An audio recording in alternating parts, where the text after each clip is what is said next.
All right, so this is Ekheart Tolle, A New Earth, Awakening to Your Life's Purpose. And Ruth just happened to be at this spot, and I opened it up and thought I'd read it. Ego and fame. The well-known phenomenon of name-dropping, the casual mention of who you know, is part of the ego's strategy of gaining a superior identity in the eyes of others, and therefore in its own eyes through association with someone important.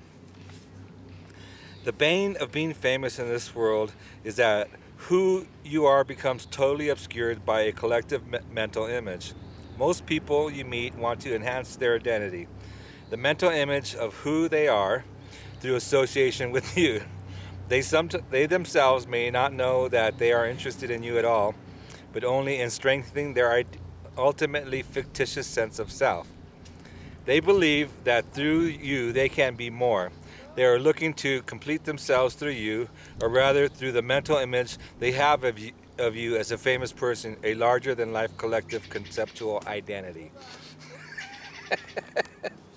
The absurd overvaluation of fame, yes, is just one of the many manifestations of egoic madness in our world. Some famous people fall into the same error and identify with the collective fiction. The image people and the media have created of them, and they begin to actually see themselves as superior to ordinary mortals. Okay, so my thing is, I've always felt that way before I was famous.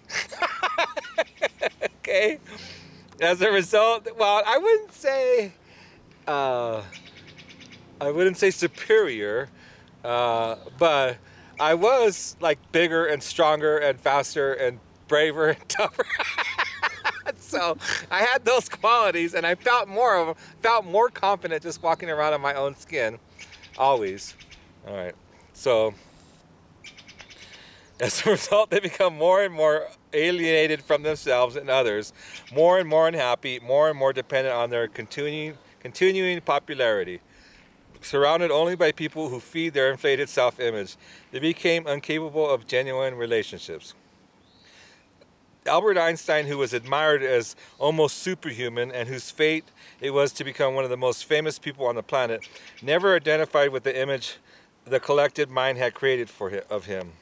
He remained humble,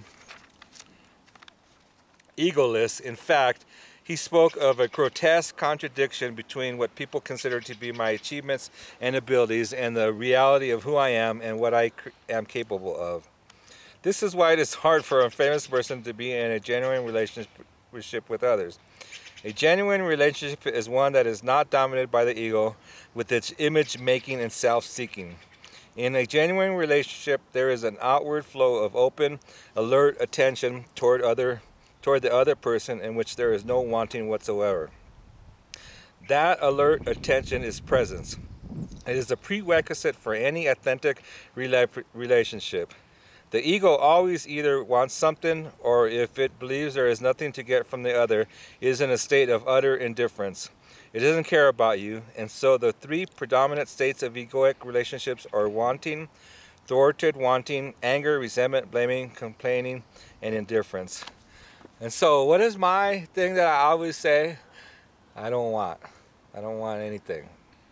I accept and appreciate what is, and I don't resent what is not. Okay, so I am not famous because I want it to be. It was put upon me, and I do it in service of spirit, to serve my fellow man, to spread this message of love that I have to give humanity. So I am famous because Spirit is using that.